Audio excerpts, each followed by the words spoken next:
han volado la capilla de las apariciones de la Virgen de Fátima. Prepararon una caldera de aceite hirviendo para en ella freír a los 3 pastorcitos. Detalles poco conocidos de las apariciones de la Virgen de Fátima. Escuche este podcast y la entenderá mejor. Conversando con los Caballeros de la Virgen, el podcast mariano. Salve María, bienvenidos a un nuevo programa de este podcast que hablamos de temas marianos, católicos, de doctrina, de fe, para poder crecer más en nuestra devoción, crecer más en amor, en conocimiento y bueno, y para poder hacer un mejor apostolado con las personas que nos rodean, mejor difundir los mensajes que en este caso vamos a tratar sobre la Virgen de Fátima, de su historia, porque conocemos algo de la Virgen de Fátima, no conocemos todo. Conocemos que fue a 3 pastorcitos, habrán visto algunos podcasts, contamos el mensaje, conocerán alguna cosa, pero conocer la historia de lo que rodeaba, de lo que pasaba, para entender mejor este mensaje, pues nos va a ayudar propiamente dicho, a comprender el mensaje en su plenitud, ¿no? Entonces tenemos aquí a nuestro queridísimo Padre Manuel Rodríguez. Salve María, Padre. Salve María, hermano Cristian. Qué alegría de nuevo poder estar con ustedes, compartir este rato intenso de devoción a nuestra Madre. Sí, una alegría súper nuestra. La gente se queja que usted no tendría que estar en todos los podcasts, pero bueno, en las ocupaciones y las misiones que se le imposibilita. Qué pena. O sea, a mí también me gustaría poder estar en todos, pero ¿qué vamos a hacer? Tenemos aquí también invitado que apareció solo en un podcast, ahora vuelve a aparecer el hermano José Sánchez. Salve María. Salve María a todos, salve María, Padre Manuel, hermano Cristian, muchísimas gracias por la invitación y sí, también una alegría muy grande pues estar acompañándolos a ustedes y a toda la audiencia, a todos los que nos acompañan, en fin, en esos temas tan fenomenales, tan bonitos que son de hablar sobre Nuestra Señora. Entonces pues muchísimas gracias por la invitación y bueno, pues aquí estamos para ayudar en lo que sea posible. Exacto. Yo quería decir una cosa. Sí. Pues se puede. Sí, es que normalmente el hermano José está detrás de las cámaras, entonces él es muy tímido, muy dedicado, entonces siempre está ahí grabándonos a nosotros aquí o en la iglesia de la Virgen de Fátima. Él es responsable de muchas de las cosas que gracias a él, de esos trabajos y los otros hermanos, es que podemos hacer de todas las grabaciones, lo pescamos las redes sociales. Bueno. Entonces hoy le va a tocar estar delante de las cámaras. No pudimos escaparnos detrás de las cámaras, pero bueno. Estamos acompañando al Padre Manuel, que también es una gracia muy grande, estar acompañándolo junto con todos los consagrados y bueno, con todas las personas, amigos aquí de nuestros canales y pero bueno, esta vez nos tocó ya hacer parte de estar al frente de las cámaras. Es colombiano de Aguachica, Cesar, ¿no? Sí, morrocollero del Cesar, pero bueno, creado aquí en Bogotá. Entonces pues... Bueno, y traemos sobre la mesa en este mes de mayo, pues no podemos dejar de hablar aunque se repita el tema, siempre hay algún aspecto o algo que no pudimos hablar o tratarlo con mayor probidad, pues con mayor profundidad. El tema de Fátima, que es un tema siempre actual. Cada vez uno ve que los mensajes, las profecías, todo lo que le dijeron a los pastorcitos se va cumpliendo y completando en lo que va pasando, ¿no? Vivimos un mundo que corre, no para el bien, sino para la decadencia, para el mal, el pecado. Cada vez más los que queremos ser buenos, los que queremos llevar nuestra fe a serio, somos cada vez más acorralados o somos cada vez más puestos de lado por este mundo, ¿no? Sí, pero hermano, uno piensa que esto es de ahora y tal, pero la cosa viene de lejos. Viene de lejos, sí. Cuando uno ve las apariciones de la Virgen de Fátima, se imagina pues que aquello fue en un ambiente pues que era muy receptivo, digamos, por la reacción de las personas y tal, a una aparición de la Virgen, qué bonito, la gente enseguida va a rezar y tal, pero la realidad no era esa.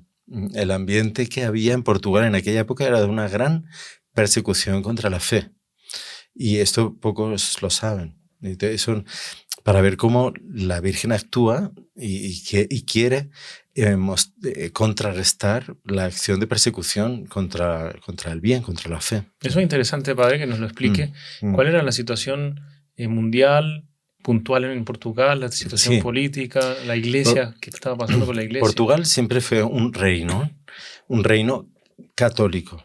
Dice, él nace junto con España, porque España y Portugal están unidos geográficamente en la península ibérica y hay una relación muy estrecha entre los dos. Muy sanguíneo también, ¿no? Claro, la separación del reino de los reinos que formaron después España, que era Castilla, León, Aragón, Navarra, todo, y con Portugal se da en la Edad Media durante la Reconquista, pero anteriormente habían formado un solo reino, era el reino visigodo, que en el año 589 es oficialmente ya un reino católico. Es después de Francia, es el segundo reino. Los visigodos, el rey Recaredo, abraza la fe católica y junto, por lo tanto, con el territorio de España, entra también el territorio de Portugal. Desde entonces se destaca sobre todo por una gran devoción a la Santísima Virgen María. Todas las personas, toda esa zona de la península, incluso es llamada la Tierra de Santa María, ya desde entonces. Estamos en el siglo VI. La invasión musulmana es al inicio del siglo VIII. Entonces, después de eso, claro, se da la invasión musulmana, la reconquista. Duró 800 años nomás. Duró 800 años, solo que en Portugal, la zona de Portugal se realizó mucho más rápido que en la zona del resto de la península, que los reinos musulmanes eran mucho más fuertes. Claro. Pero ahí es interesante porque ya en esta época de la reconquista es cuando aparece Fátima. El nombre de Fátima. El nombre de Fátima viene desde esa época. Porque el nombre de Fátima es árabe. Entonces, es una historia muy bonita. Cuando el don Alfonso Enríquez, que fue el primer rey de Portugal, reconquista Lisboa, Fátima está a unos 100 kilómetros al norte de Lisboa, un poco más, 120 kilómetros, y en las montañas, una sierra do Aire, del aire, y una zona muy pedregosa, muy difícil, agreste, pero en esa zona era una zona un poco que no había un control ni musulmanes ni cristianos. Entonces estaba pasando una caravana de musulmanes por esa zona que llevaban custodiando a una princesa musulmana. Y un grupo de caballeros cristianos intercepta esta expedición y los hacen prisioneros. Y sobre todo se dan cuenta que había una dama que era importante. Y entonces la llevan de prisionera como rehén para pedir un rescate que le diera mucha plata. Solo que él cuenta la leyenda, que es una leyenda que tiene parte que es realidad también, es histórica. Y lo que pasa es que los detalles de la historia pueden entrar un poquito de leyenda, pero es muy bonita. El caballero que mandaba a la tropa cristiana se enamoró de la princesa musulmana y la pidió como esposa al rey de Portugal, que estaba en Lisboa. El rey le dijo que sí, pero que debía de ella aceptar voluntariamente ser cristiana para poder casarse. Pero es la historia de los hermanos Grimm, sí. Sí, la historia es muy bonita. Sí. Entonces, hay cuenta que ella aceptó de muy buena gana, tanto que ella se bautiza, se casó, el rey les dio como propiedad para su feudo de este caballero esa zona de Ouren. Ella fue bautizada con el nombre de Oureana. Entonces Villanueva de Ouren era la Villanueva de Oureana, que está muy cerca, es la capital de la zona, ¿no? Hay un gran castillo.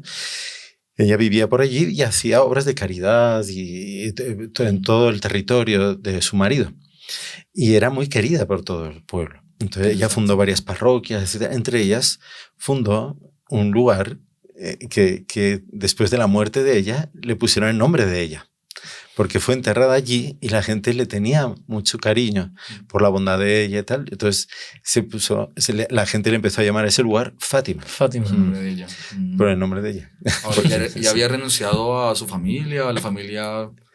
Ella desapareció. No, sí, o sea, como fue en la guerra, ella estaba yendo, no sé exactamente a dónde, pero el caso es que ella, sí, claro, en el momento que se bautiza, sí, ella tiene que renunciar a la familia musulmana, porque la ley musulmana es que un musulmán que se convierte a otra religión es reo de muerte.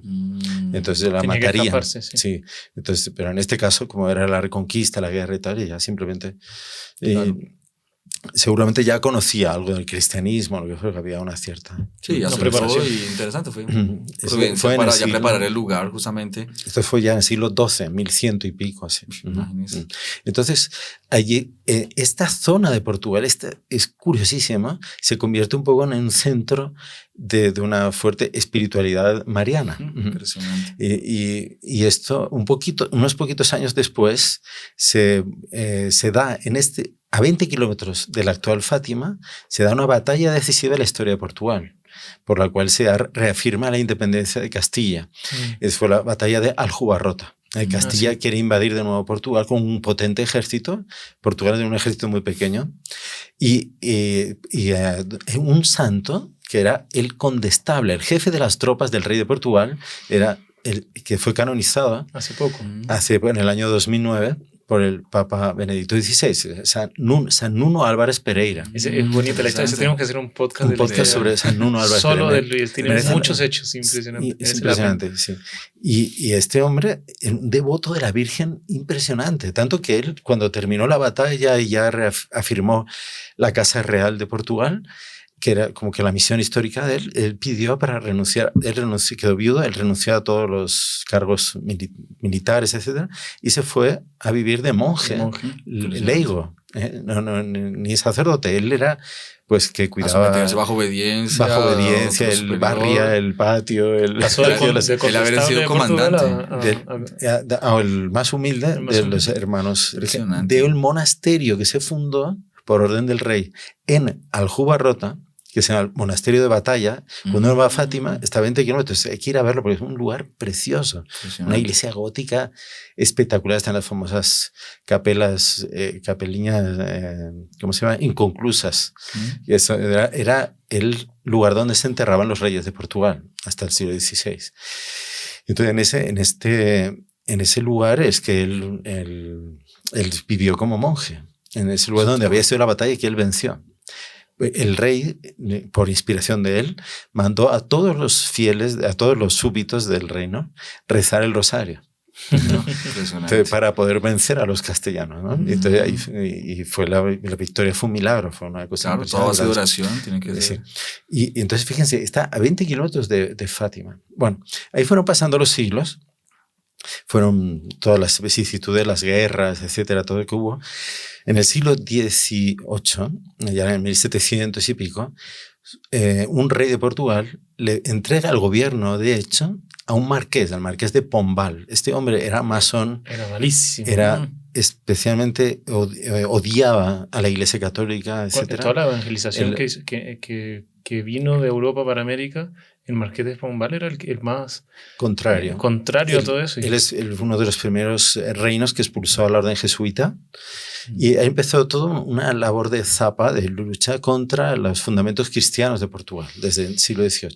Pero en el siglo XX, ya llegamos a la época de Fátima, para resumir, este espíritu se había extendido muchísimo, se había radicalizado enormemente, y en el año 1908 fueron asesinados el rey y su hijo en un atentado terrorista en Portugal, sí. Eran católicos ellos. Ellos eran bien católicos y fueron asesinados por eso, porque no quisieron aplicar toda la guerra contra la iglesia, porque ya era una guerra abierta. Entonces, en el año 2 años después, en 1910, se proclama la República, en octubre, y empiezan a aparecer ya las leyes contra la iglesia directamente. Portugal tuvo república hasta 1910. Monarquía. Monarquía hasta 1910. A partir de 1910 una república. De los últimos reinos, digamos, de esa época que dejó de ser reino. Sí, entonces, y a partir de ahí empiezan a aplicar leyes, tanto que uno de los primeros presidentes de la República, él dice, en 2 años habremos conseguido que ya no exista el catolicismo. Eso es un sueño de todos los ateos, eso nunca lo consigo. Exactamente. Claro. Pero imagínense lo que hace. Ellos expulsaron varios obispos que se opusieron a ellos prohibieron a los sacerdotes usar la sotana, ellos cerraron cantidad de instituciones católicas, colegios, eso hospitales. Es peor porque enfervoriza más a los mismos católicos. Claro, los despierta, los levanta. Sí, ¿Y en qué línea? Pues la de organizar el rezo del rosario en todas las parroquias de Portugal y en todas las casas de Portugal para defender la fe. Como respuesta, imagínense. Esa fue la respuesta de los católicos, los obispos, de todos, ¿no? Y el Con lo rosario que le brasa la leña, ¿y qué pasa? Pues ahí si estaba cayendo, sí. estaba apagando, pues ahí vuelve y se prende. Y en las parroquias donde no había cofradía del rosario se fundaron cofradías del rosario. Sí. Entonces fue algo impresionante eso. ¿Y qué hicieron estos republicanos? Fue tremendo. O sea, ellos en el año 1916, ya más cerca de Fátima, ¿no? Ya más cerca de Fátima, ellos meten a Portugal en la Primera Guerra Mundial, porque hasta entonces no había entrado. Recordar, la guerra más destructiva fue la Segunda Guerra Mundial, pero la que más impactó y chocó a Europa y la desmoronó fue la Primera Guerra Mundial. No habían tenido una guerra de esas. Claro. Sí, y empezó en 1914. 1914. Y entre 1916 y a Portugal entra en la guerra y son reclutados los soldados. Varios eran habitantes de Fátima y de los alrededores, de las aldeas de los alrededores, entre ellas Aljustrel, donde vivían los pastorcitos. Los 3 pastorcitos. Claro. Aljustrel era una aldea de 30 casas. Que hasta hoy en día es así, es muy chiquitico. Un caserío. Es como una calle con 2 calles más, así a los lados, y ya en el medio del campo, digamos, no hay nada urbano propiamente. Un lugar pequeño, medio olvidado, pero pues que iba a ser objeto de un foco mundial. A convertir en la plataforma del mayor acontecimiento sobrenatural del siglo XX, como le gustaba decir al doctor Plinio. Realmente Portugal, la nación más olvidada, más despreciada, más puesta de lado en Europa, precisamente porque era muy católica. Impresionante. Y de ahí ese encono de los enemigos de la Iglesia de quebrar la fe en Portugal, ¿no? Y Nuestra Señora elige ese lugar, ¿verdad? Y es que usted ve, en esos hechos pequeños que pasaron a lo largo de la historia, por esa fidelidad de esas personas, así sea en un lugar apartado, lejos, pero mantenían su fe, querían el rosario, en fin, todas esas cositas que se fue relatando ahorita, como que Nuestra Señora como que en regalo, en privilegio, le da después todo este panorama que se va a realizar ahorita. Es un milagro que marca la historia de la humanidad, porque es un mensaje profético que hasta hoy en día lo estamos viviendo. Impresionante. Una de las estrategias que hacen los revolucionarios es esto, que cuando un país, por ejemplo, no solo un país, sino una región, o no una región, sino una familia, o una persona es católica, practica la virtud, etc., comienzan los adjetivos descalificativos. Exactamente. Que decirles que es retrógrado, que están mal económicamente porque son católicos, que no tienen invenciones. Bueno, en el caso de Portugal, fue uno de los mayores propulsores de la ingeniería náutica. De ahí comenzó a despegar todo. Tal cual, sí. Claro. Primero fue Portugal, después España. Los grandes navegadores eran portugueses. Sí. Enrique el Navegador y tal. Sí.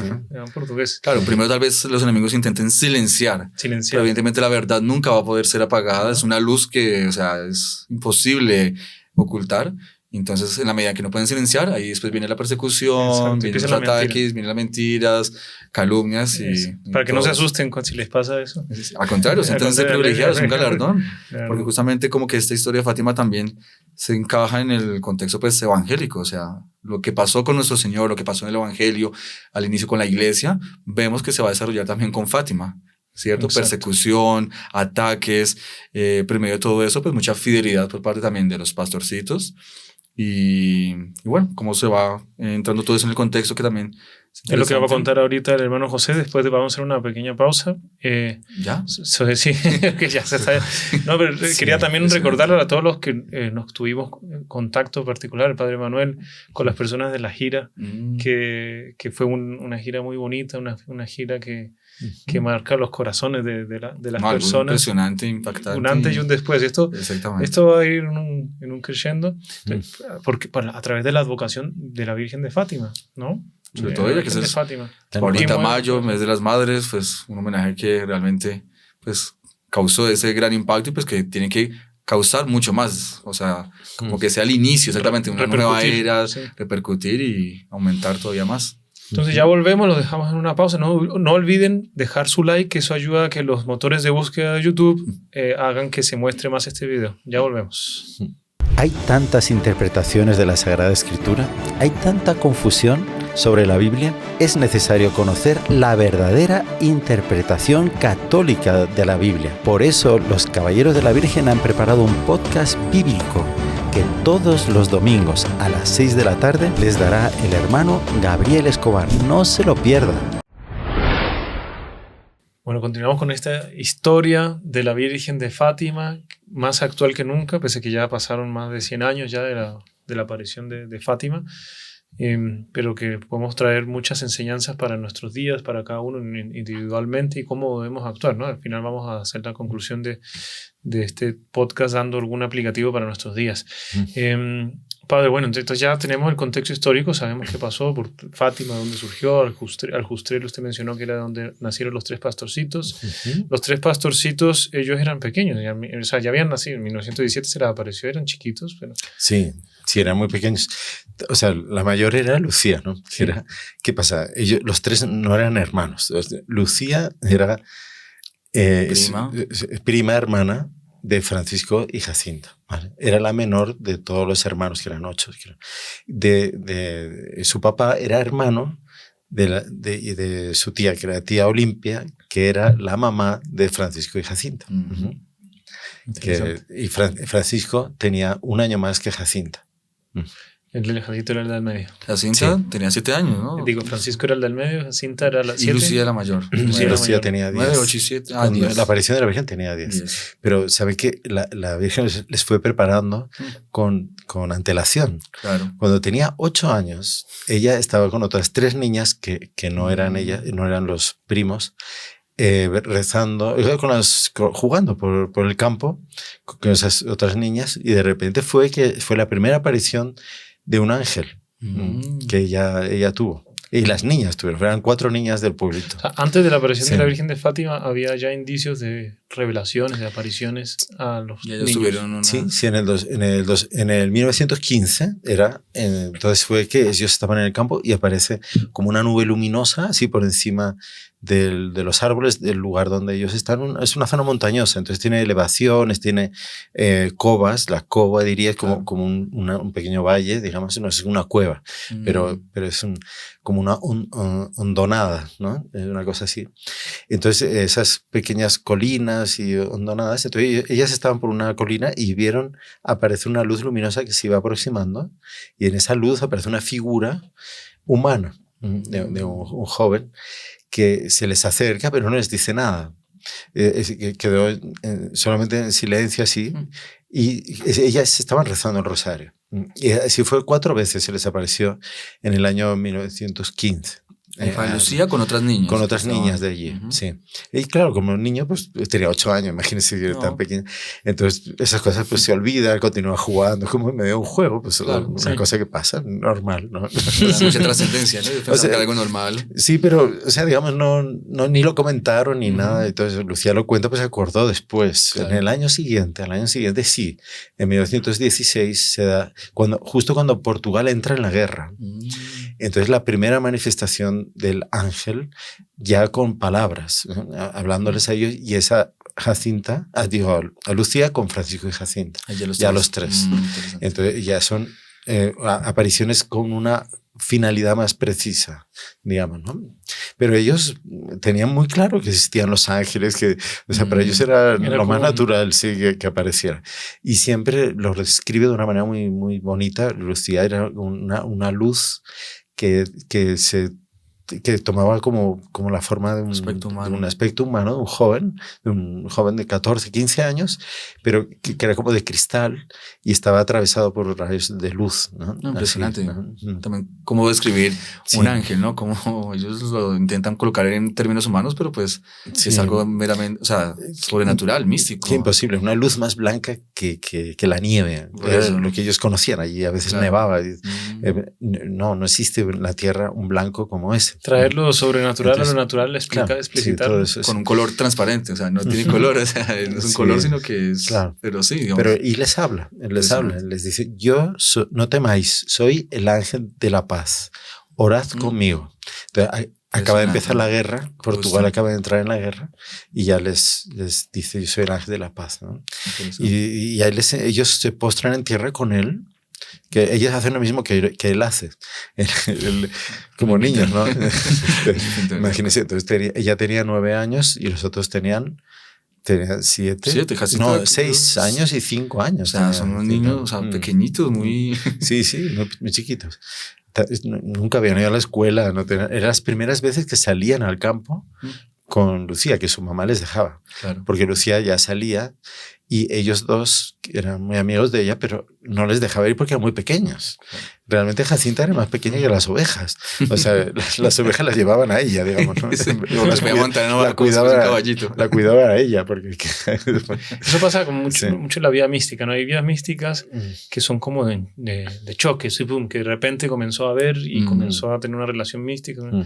Pero la relación mística de varios santos, como en este caso los pastorcitos, es como gradual y natural. En este caso lo sienten natural, no es una cosa extraordinaria para ellos en ese momento. Sí, pero porque hay una buena preparación de ellos religiosa, porque el ambiente de sus familias era extremadamente religioso.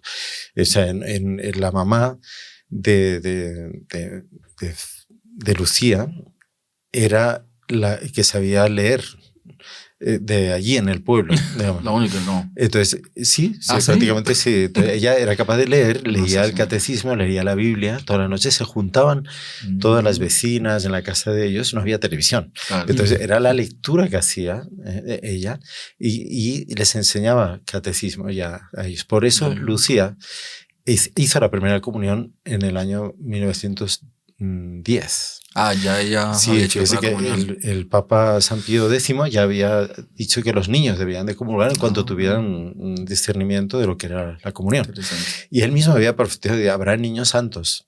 Él dijo, pero gracias a esto habrá y ya niños los primeros estaban ahí, los pastorcitos. Sí. Y Lucía era una niña extremadamente extrovertida, muy... y no es por casualidad que la Virgen le elige para hablar con ella. Usted ve que el diálogo con Lucía es muy vivo. Ella no se queda atemorizada o tímida delante de la Virgen. No, ella habla y le pregunta cosas. Y le expone lo que están pidiendo la gente. Sí, ella era muy así, era que animaba las fiestas, le encantaba cantar, bailar. Y todo. Era pues, una niña normal y corriente, pero tenía ese fondo tan piadoso. A partir de que comulgó, ella recibió una gracia y cuando uno va a Fátima, en la parroquia se conserva la imagen de la Virgen delante de la cual ella hizo la acción de gracias después de la comunión. Y que cuenta que sintió que la Virgen le sonreía. Ella la llamaba la Virgen de la Sonrisa. Porque fue una sonrisa que grabó profundamente en su alma la confianza en Nuestra Señora.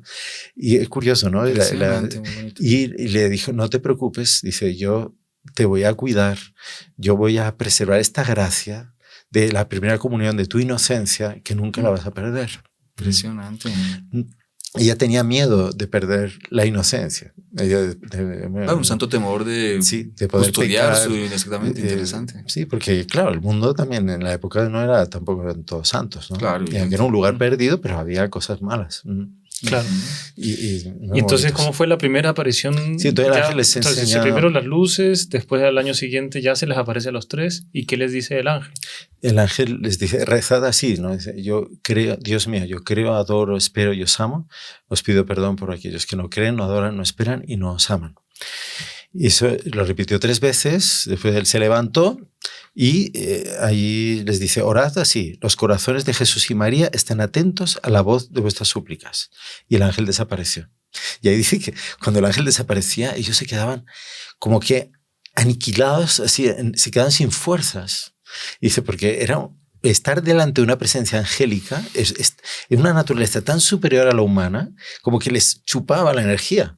Claro. Y entonces se sentían así como lánguidos y casi no hablaban, ¿no? Y después Lucía comentaba más adelante, en las memorias lo cuenta, ella dice, cuando la Virgen aparecía era todo lo contrario. Y se nos daba una especie de euforia, de alegría, de necesidad de expandir lo que habíamos vivido, de transmitirlo a los demás, que era difícil guardar las cosas. Claro. Y con el ángel no. Ellos pasaban varios días y una especie de recogimiento. Como recién pasado por un retiro. Sí, exactamente. Sí, era una cosa curiosísima. ¿Y este ángel se les apareció ya en Fátima, probablemente? En un lugar cercano al Justrel, no en la Cobadiría, porque en los alrededores es todo campo, ¿no? Hay unos arbolitos, hay pinos, hay campos labrados, pero también hay mucho monte. Claro. Bueno, entonces en un lugar allí, y después ¿qué pasa? Pero ellos tenían varios lugares que les gustaba ir con las ovejitas. Primero les llevaban a pastar y después iban a un lugar donde les gustaba jugar, ¿no? Que era lo más importante para un niño. Claro, ¿no? Había lugares específicos para jugar al escondite porque teníamos como rocas, entonces uno se podía esconder detrás de las matas, de las rocas y tal. Entonces, y jugaban mucho al escondite, nos gustaba mucho. Interesante. Y muy bonito porque se conserva buena parte de alrededor de Aljustrel, se conservan tal cual son hoy en día propiedad del santuario y se conservan exactamente igual que estaban en el momento de la aparición. Toca ir a Portugal los que no han ido a visitar la Virgen de Fátima y todos esos lugares maravillosos. Es una peregrinación con el Padre Manuel y aquí con todos los del canal. Yo encantado de la vida, pero sería muy bonito. Claro. En los años 40 Lucía estuvo de vuelta en Fátima, porque ya había salido muy pronto, en el año 21 creo que ya salió de Fátima. Fue a estudiar con un nombre diferente para preservar la intimidad de ella. Fue a estudiar unas monjas en Oporto y después pasó a España. ¿Religiosa clausura? No, era una religiosa de la educación de las Doroteas. Estaban en Pontevedra. Pero las monjas de allá no sabían que era ella, ¿no? Ahí ya no lo sé, ya no estoy seguro. Pero cuando ella va a ese internado en Porto, creo que a estudiar, porque le faltaba todos los estudios, claro, no tenía. Entonces ella iba con otro nombre, ¿sí? O sea, no estaba identificada como ellas, para cuidarla, ¿no? También. Bueno, ¿y en qué momento entonces el ángel se le aparece cuántas veces a ellos? Se le aparece 3 veces. 3 veces. Sin contar esa primera que no habla ni nada, que es aparte. Son 3 veces. Entonces esa fue la primera. La segunda, los niños estaban jugando en la casa de Lucía, en el patio de la casa de Lucía de atrás, donde había un pozo. Y ellos estaban ahí jugando, estaban encantados. Cuando de repente apareció el ángel, y el ángel decía, ¿qué hacéis? Es muy serio, ¿no? Orad mucho. Dice, los corazones de Jesús y María tienen sobre vosotros designios de misericordia. Ofreced constantemente al Altísimo oraciones y sacrificios. ¿Cómo los invitaba a la seriedad de ser niños, ¿no? Una seriedad impresionante. Y Lucía le pregunta, ¿y cómo hacemos sacrificios? Porque ellos... ¿Qué es eso? Bueno. O sea, no, Francisco le pregunta a Lucía después qué significa el Altísimo. ¿Qué es el Altísimo? Términos que no conocían. No tenían ni idea, ¿no? Claro, conocían, sabían de Dios, le rezaban, pero no tenían conocimiento de esos términos. Claro, exactamente. Y Lucía ya capta todo eso y les puede explicar a ellos, a los pequeños. Y el ángel, Lucía pregunta, ¿en qué nos sacrificamos? Dice, con todo lo que podáis, dice el ángel, ofreced un sacrificio al Señor en acto de reparación por los pecados con que es ofendido y de súplica por la conversión de los pecadores. Es muy profundo el mensaje. Lucía tiene una memoria prodigiosa. Ella no se olvidaba de nada, se le quedaba grabado. Y bueno, también por un don místico seguramente. Sí, también entra por eso. La misión, ¿no? Como sabemos que en todas las apariciones, cuando la Virgen transmite un mensaje, se queda grabado de una manera mística, sobrenatural, en el alma, en la mente del vidente. Para poderlo después incluso ve mucho más allá de lo que puede comprender, porque es algo divino, ¿no? Entonces, y continúa, dice, atraed así sobre nuestra patria la paz. Yo soy el ángel de su guarda, el ángel de Portugal. Aquí tenemos una revelación, un hecho, una revelación de que no existe solo los ángeles de la guarda de las personas, sino de las naciones. De las naciones, exactamente. Impresionante. Que tradicionalmente siempre Portugal había estado bajo la protección de San Miguel Arcángel. ¿Ah, sí? Sí. Pues podría ser San Miguel, digamos. Sí, podría ser, pero que los ángeles como que tienen varias misiones, varios nombres, depende de la misión que cumplen. El ángel de la paz había dicho, que debe ser el ángel a traer la paz sobre vuestra nación. Acaban de entrar en la guerra, empiezan a morir ya los soldados portugueses en los campos de batalla de Bélgica, de Francia, etc., ¿no? Y a traer la paz a nuestra patria. Dice nuestra patria. Interesante, lo toma como algo propio. Es propio de él. Sí, sí. Sobre todo, aceptad y soportar con sumisión los sufrimientos que el Señor os mande.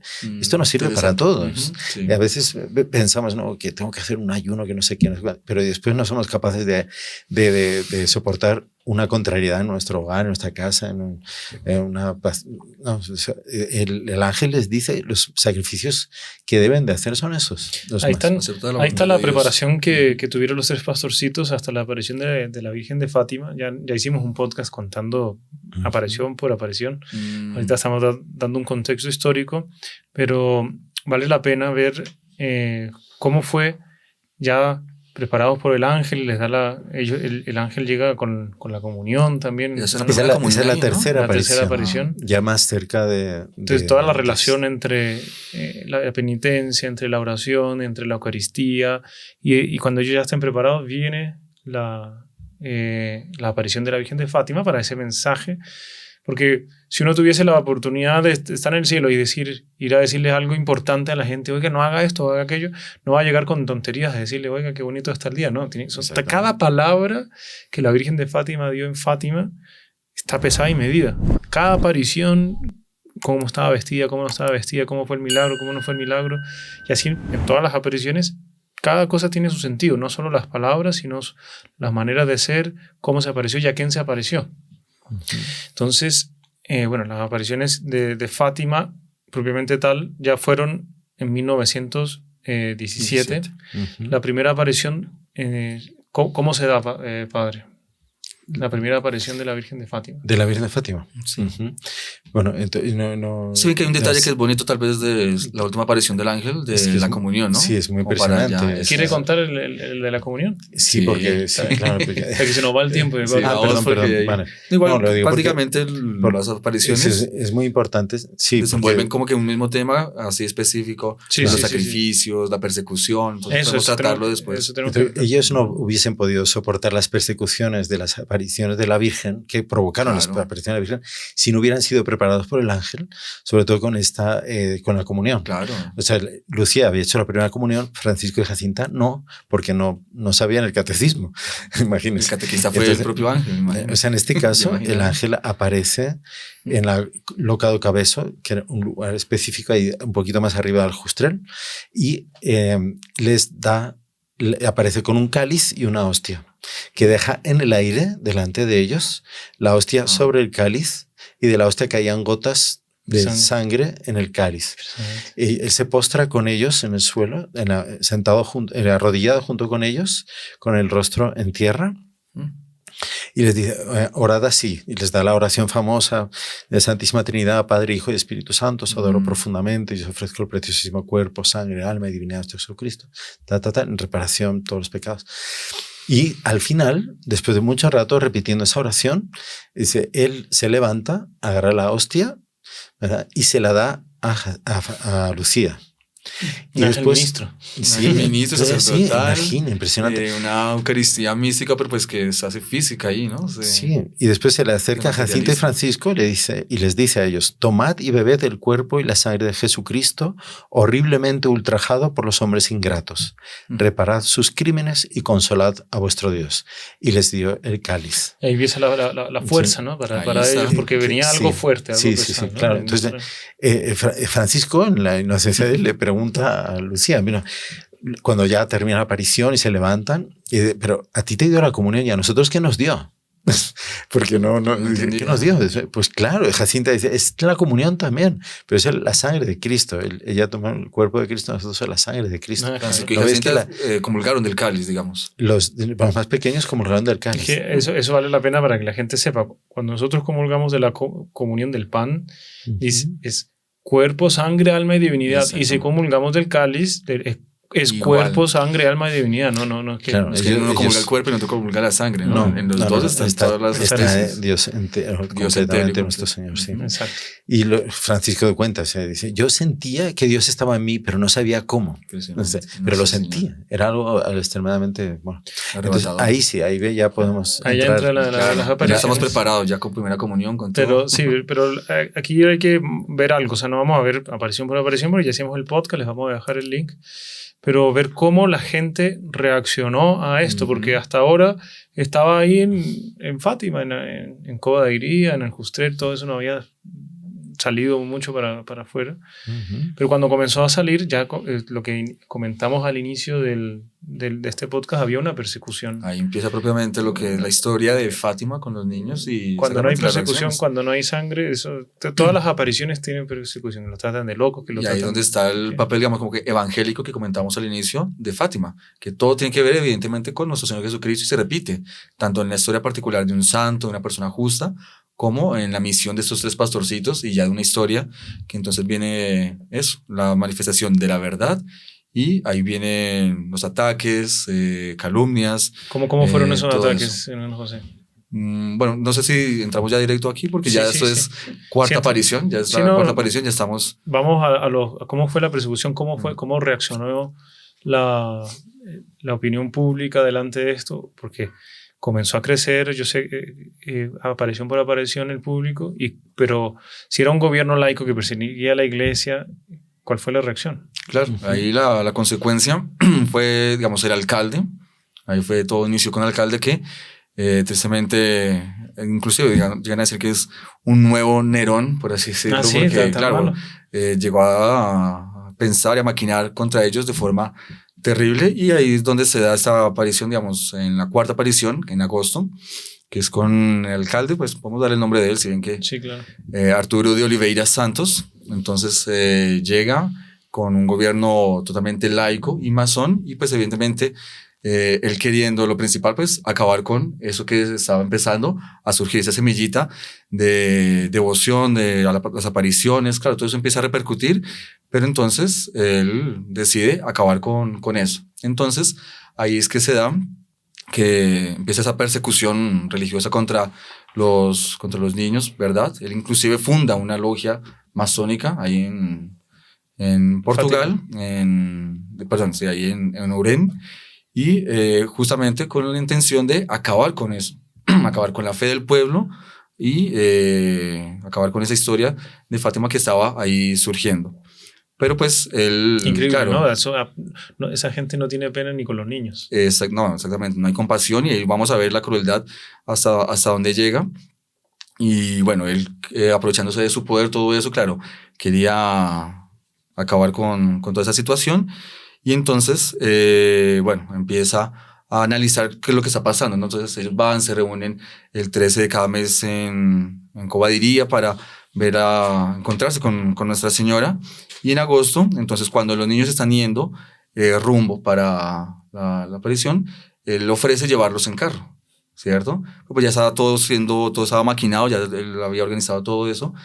Y entonces los niños no querían aceptar porque ellos sentían que no querían, vamos nosotros de a pie. Y no, pero él insistió tanto que bueno, está bien. Ahí se subieron los 3 niños y estaban yendo rumbo para el lugar de las apariciones, y ahí es que en un momento se desvía el carro y ahí los lleva hacia otro lugar. Vamos a ver si encontramos aquí el lugar, no me acuerdo bien, pero bueno, se los lleva primero, si no se mal, para la casa de él, y ahí los deja presos, ¿cierto? Sí. Junto con la esposa, pero la esposa del alcalde era una señora buena, y claro, ellos llegaron así asustados los 3 niños, y la señora pues los ve ahí, pero pues ahí por orden del esposo, el alcalde, los deja presos, y que no, pues para que no continúen yendo para que la Virgen no se aparezca. Para que no se les aparezca exactamente en el lugar. Y ahí ellos, estando presos, pues la señora pues se compadece de los niños y les ofrece unas oncecitas, alguna cosita para comer, los pone a jugar con sus niños, tal. Pero pues la preocupación de ellos era que tenían que ir al lugar que Nuestra Señora los estaba esperando, ¿cierto? Pero finalmente pues ellos quedan ahí presos y no van al lugar. Pasó el 13 de agosto y si Nuestra Señora desapareció, tal vez quedó ella esperándolos. El caso es que ellos no pudieron llegar. Y ahí pasaron varios días y ellos decían, no, tenemos que ir porque Nuestra Señora nos está esperando. Y ahí es que el alcalde, ya como que enfurecido y ya queriendo acabar con eso, los manda a interrogar.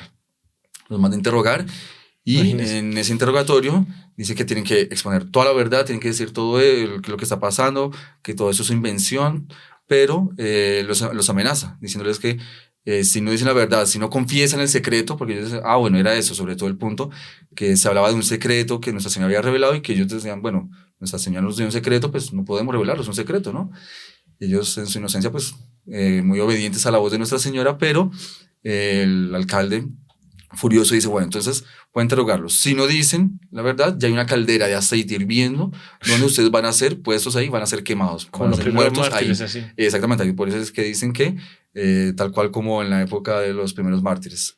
Y ellos no les dio miedo eso. Y bueno, pues si nos quieren matar, mátenos, nosotros estamos dispuestos a eso, pero no vamos a decir absolutamente nada porque Nuestra Señora dijo que no era para decirlo, es un secreto. Fieles. Y ahí primero llamaron a Jacinta, la menor, la más chiquitica. La metieron en el cuarto, le hicieron un interrogatorio y la metieron y después la pasaron para otro cuarto. Ahí llamaron a Francisco. Cuando Francisco llegó, ya no estaba Jacinta. Y entonces dijo, no, pues ya Jacinta ya está muerta. Y bueno, pues si ella fue capaz, yo también lo seré, también ofrezco mi vida y no va a decir nada. Interrogaron, le preguntaron, lo amenazaron, estaba el verdugo ahí presente, todo listo, no respondió nada. Entonces también para el otro cuarto.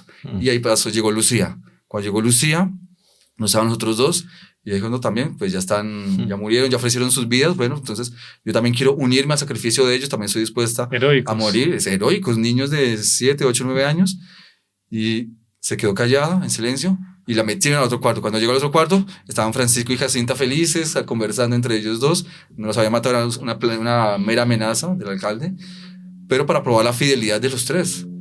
Fue una amenaza que ellos llevaron hasta las consecuencias, de tal manera que podemos decir que fueron mártires realmente, porque a pesar de no haber pasado por el martirio, lo aceptaron y lo cumplieron. Cuando llegó Lucía, estaban en los dos, Francisco y Jacinta, contentos, sonriendo, esperándola, y ahí se encontraron los tres felices por haber pasado esa prueba, ¿cierto? Y bueno, ahí pasó que, bueno, y todas las personas después preguntándose, bueno, ¿y qué pasó con los niños? No aparecen, tal. El papá de Francisco y Jacinta, pues él también los defendía muy bien, y por eso mismo también él fue muy atacado, y todos fueron a preguntarle, bueno, ¿dónde están los niños? Desaparecieron, y en medio de eso los ven jugando en el patio de la casa del alcalde. Ahí se llena de alegría y van, finalmente, bueno, ahí los dejan libres, los sueltan, y ahí es cuando... Perdón, un detalle importante es que sí, el 13 de agosto, cuando las personas llegaron al lugar, Nuestra Señora se hizo presente. Sí. Y ellos vieron, las personas que estaban ahí. ¿Qué vieron? Que vieron una nubecita. ¿Ah, sí? Vieron una nubecita que llegaba y se posó en el lugar donde siempre se posaba Nuestra Señora, en la encina. Pero pues la nubecita, propiamente, claro, ella como que anunciaba que iba a aparecer Nuestra Señora y después se le revelaba a los tres pastorcitos. Ahí llegó la nubecita, toda la gente vio la nubecita, vio una luz, algo luminoso. Que la luz del sol disminuía. Exactamente. Intensidad y empezaba como una brisa fresca, porque hace mucho calor. Exactamente. Sí. Y ahí ellos ven, pero la nubecita no vio a los niños, volvió y se fue. La nubecita desapareció y ahí después es el 19 de agosto propiamente. Ese fue el único mes que no fue un 13. No fue un 13, exactamente. Ahí fue el 19 cuando ya ellos quedaron libres. Porque nosotros celebramos desde el 13 de mayo al 13 de octubre. Cada 13 se celebra una de las apariciones de la Virgen de Fátima, ¿no? Pero hay gente que tiene la costumbre, o parroquias o movimientos marianos, de todos los 13 celebrar, esos 13 celebrar una misa en honor a la Virgen de Fátima, ¿no? Sí. La más famosa, la 13 de mayo, ¿no? Está la música, el 13 de mayo, ¿no? Pero la persecución fue dura entonces, ¿no?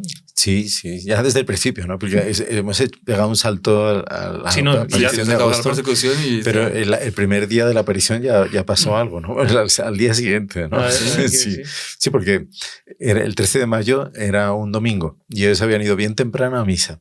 Y entonces después vuelven a casa y ya salen con las ovejas, porque las ovejas no hay domingos para las ovejas, tienen que comer. Entonces Entonces las llevan a pastar y toda la historia. Y ahí fue cuando al mediodía ellos tenían la costumbre, siempre escuchaban las campanas de la parroquia, que estaba cerquita. Desde el Cova de Iría habían ido ese día a Fátima, el centro del pueblo, digamos, que no era el Justrel, que era ya más lejos, eran 4 kilómetros. Son 4 kilómetros, se puede ir andando perfectamente. Bueno, entonces estaban en Cova de Iría y escuchaban las campanas del mediodía. Ahí rezaban el Ángelus y se comían el almuerzo que llevaban, la merienda. Y después ahí rezaban el rosario. Todos los días hacían así. Y después de rezar el rosario, que normalmente lo rezaban muy rápido, ¿no? Porque lo que querían era jugar. Rezaban el Ave María, Santa María, Ave María, Santa. Entonces, de ahí ya se ponían a jugar y tal. Y ese día, el 13 de mayo, que hacía un sol espléndido, no había una nube en ese día terminan el rosario y empieza un relámpago así.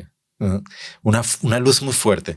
Ella dice, no era un relámpago porque no había nubes, era el reflejo de una luz que estaba llegando del cielo y que reflejaba en ellos y que era la Virgen. Lo que pasa, dice, cuando venía por el aire, nosotros decíamos luz relámpago para explicar cómo era, pero es inexplicable. O sea, era una luz que venía desde el cielo, iluminaba intensamente en algunos momentos donde nosotros estábamos. Y esa era la señal de todas las apariciones. Sí, en todas las apariciones era esa luz, ya está llegando, esa luz que llegaba.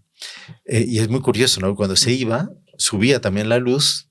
Claro, y cuando estaba a distancia no distinguían a la Virgen dentro de la luz, estaba todo unido. Cuando llegaba cerca, ahí ya distinguían dentro de la luz, distinguían la figura de la hermosa señora. Hasta que se colocó. En ese caso, ellos era la primera vez, entonces no sabían lo que era. Entonces se asustaron. Y va a llover, va a pasar algo, vámonos a casa. Sí. Entonces salen corriendo y cuando pasaban al lado de un árbol grande y al lado había otro pequeñito, instintivamente giraron la mirada hacia la derecha y vieron encima de una carrasqueira, o sea, una encina pequeña de 1,5 metros, la luz. Pero en la luz estaba una hermosísima señora que les estaba mirando, les llamaba. Entonces ellos ya se arrodillan y ahí empieza ese diálogo entre que no sé si no entrar ahora. O sea, que estaba Nuestra Señora presente y ya. Exacto, sí. Sí, exactamente. O sea, la Virgen lo que les habla que ella es del cielo. Lucía pregunta si vamos a ir al cielo. Sí, vais a ir al cielo, pero Francisco tiene que rezar muchos rosarios. Rezar bien. Lucía le pregunta por el destino eterno de 2 jóvenes, 2 niñas jovencitas que iban a su casa a aprender a costurar, a hacer costura por la noche y que había muerto hacía poco. Dice, una ya está en el cielo. Una de ellas, la María de las Nieves, estaba en el cielo. Y la otra, Amelia, está aún en el purgatorio. Le dice, y ella se pone muy triste, muy impresionada. ¿Cómo es posible? Y Nuestra Señora les dice, ¿queréis? De nuevo repite el pedido del ángel. ¿Queréis ofreceros para como soportando todos los sufrimientos que Él quiera mandaros? Eso es importante. Los sufrimientos que Él quiera mandaros en reparación por los pecados con que Él es ofendido, Dios, y como súplica por la conversión de los pecadores. Les vuelve el mismo. Y ellos inmediatamente, sí queremos, ¿no? Y dice, tendréis mucho que sufrir. La Virgen no les dice un mensaje de rositas. Deja de sufrir, para de sufrir como esa... Para de sufrir, sí. No, tendréis mucho que sufrir, pero la gracia de Dios os confortará. Eso es lo más importante. Eso es al pronunciar estas palabras fue que la Virgen abrió las manos y se produce ese fenómeno místico extraordinario en los cuales ellos son sumergidos en la Santísima Trinidad. Ellos dicen, nos veíamos y nosotros entendíamos, distinguíamos el Padre, el Hijo y el Espíritu Santo. Sentíamos una felicidad extraordinaria y nos veíamos como un espejo en ellos. Más alto que eso no existe nada. O sea, la Santísima Trinidad es algo impresionante. Y dice, repetíamos íntimamente. Ya ahí en ese momento caen de rodillas. Dice, oh Santísima Trinidad, yo os adoro. Dios mío, os amo en el Santísimo Sacramento. Es una cosa espontánea, nace de ellos. Sí, claro. Y la Virgen les dice, por último, para terminar, rezad el rosario todos los días para alcanzar la paz del mundo y el fin de la guerra. Es lo único que ella repite las 6 veces que apareció. El rosario, importantísimo. El rosario oración. Diario, no solo los miércoles con el Padre Manuel. Exacto. Eso es importante, claro, es muy válido. ¿Y sabe por qué? Es que los niños después es una de las cosas que más obsesivamente repetían a la gente. recen el rosario todos los días, recen el rosario todos los días. No, pero yo lo rezo de vez en cuando. No, todos los días. Lo que pide la Virgen. Oración y penitencia, que vemos que es lo que... grabado eso. ¿Y qué dijo? Bueno, ya vimos más o menos que las fuerzas civiles también, sí, porque rechazaron, pero... En la cuarta aparición fue el alcalde, pero en la quinta fue un periodista también. Fue un periodista, ¿cómo fue eso? A ver, entonces, ya se nos está yendo el tiempo. Cuéntanos el periodista. Y el párroco, parece que el párroco también los cogió y les dijo muchas cosas. Sí, digamos, hubo persecución por todos lados. Sí, fue claro, a la persecución vino cuando llegan a casa, ¿no? Sí. Y prometen que no van a decir nada y Jacinta se lo cuenta todo a su mamá y a sus hermanos y a todo. El único que creyó fue el papá de Francisco y Jacinta, que era un hombre analfabeto, pero de un sentido común impresionante. Dice, mis hijos nunca mintieron. O sea, ¿cómo ahora van a inventarse esto? Además, la Virgen a lo largo de la historia se apareció muchas veces. Él conocía las apariciones de Lourdes, las apariciones de la Salet, apariciones de la Medalla Milagrosa. Eso lo conocía todo el mundo. Entonces, ¿por qué no se le va a aparecer? Y no, pero las mamás y tal. ¿Y cómo fue lo del periodista? La peor fue la mamá de Lucía. Ah, sí. Por persecución interna en la familia. Que era muy católica. Decía, se ha vuelto una mentirosa. ¿Ah, sí? Mi hija se ha vuelto una mentirosa. Entonces él empezó a... Mamá. Sí, le pegó y todo. Y eso fue también lo que causó, también fue una de las penitencias que ellos ofrecieron de los dolores, el sentir el rechazo por parte de las autoridades civiles, de las autoridades a veces eclesiásticas y de la propia familia. Ellos sentirse ese desprecio, ese rechazo y pensar, digamos, que decían que eran embusteros, que, todo era, que ellos tenían que decir que todo eso era mentira y ellos sabían que no, porque Nuestra Señora les... Y ahí es donde viene también ese hecho interesante. Pero bueno, antes de eso también un pequeño detalle. Cuando ellos estaban presos, claro, eso está en medio de otros presos, bandidos, digamos. Pero pues viendo los bandidos, la inocencia de esos 3 niños, se condolían viendo a esos 3 pequeñitos ahí rezando y tal. Y a las tantas uno de los bandidos, ellos queriendo rezar, Jacinta, la más chiquitica, le dice a los bandidos, rudo, imagínense una persona grande, que debería... dar miedo, causar miedo. Claro, porque no es un ladrón. Exactamente. Creo que ahí se le cayó una crucecita y ya le dice al bandido, coja esa cruz y póngala ahí en la pared que vamos a rezar el rosario. Y el bandido no hace otra cosa sino obedecer. Es mansito, coge la cruz, la coloca y se pone a rezar con ellos. Y ahí Francisco le dice, no, pero quítese la gorra que tiene porque es una falta de respeto para el momento de oración, no puede rezar con la cabeza tapada. Y el bandido se la quita y la tira al piso, pero Francisco no, la coge, no, tampoco es para que la tire, póngala aquí en una sillita y ya. Entonces, tratándolos, imagínense en medio de esa persecución, de ese caos, pero pues ellos manteniendo su fidelidad y la oración. El tono de fe. De fe y en fin. Y ellos habían sido confirmados en gracia. Sí, porque para hacer eso... Tenía una seguridad absoluta, total, completa en la unión del cielo y la tierra, la misión de ellos. Sabían que no estaban solos. Exactamente, con fe. Usted ve que son actos de fe profundos donde ellos no temen a nada. Y la fe nos hace héroes, justamente. Lamentablemente ya se nos fue el tiempo. Hay mucho detalle que nos quedó aquí para contar más. Es que no hemos empezado. No hemos empezado, imagínense. Hay que hacer una serie de podcast de la Virgen de Fátima. Sacamos una serie de tiene que ser padre, pero por favor cuéntenos, díganos una conclusión, porque en conclusión, aquí escuchamos muchas cosas que les pasaron a los niños y esto no puede quedarse así como uno viendo televisión, una película que pasó, no. Esto es algo real, es algo que pasó. Y es un mensaje para nosotros. Para hoy. Espero que realmente tengamos la oportunidad de dar todos los detalles porque son muy importantes, ¿no? No solo el contenido de la aparición, sino lo que ocurre alrededor de la aparición y de los niños.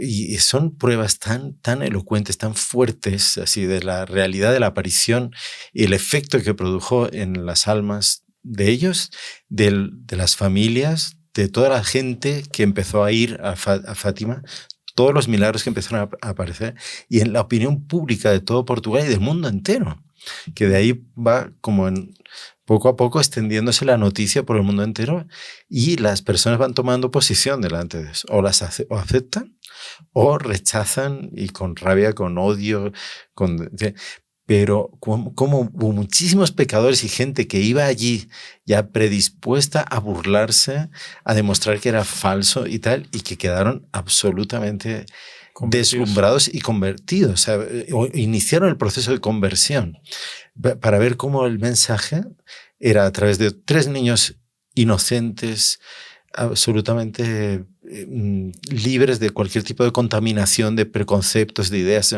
y que son los que aceptan totalmente lo que la Virgen les pide. Y después de los diversos tipos de almas, ¿no?, que hay. Y nosotros tenemos que tomar también posición delante de eso. Es el acontecimiento sobrenatural que ha marcado más la historia de la Iglesia en los últimos tiempos. Y la está marcando. Porque todo lo que la Virgen les dijo se está cumpliendo. Y estamos en los momentos decisivos de eso.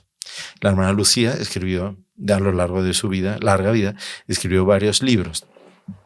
Las llamadas de Fátima, uno de los últimos, y ella habla de la actualidad de todo lo que la Virgen les dijo. ¿Los hombres hemos hecho caso o no? La inmensa mayoría no. Entonces la conclusión es esa. ¿Qué va a pasar? Lo que la Virgen dijo es que viene un gran castigo, pero es un castigo purificador y para llevar a la conversión a la humanidad. A todos los que todavía sean convertibles, los que tengan una capacidad, en medio de todas las maldades de hoy y de todas las deformaciones de la fe y todo, tengan capacidad todavía de aceptar este llamado.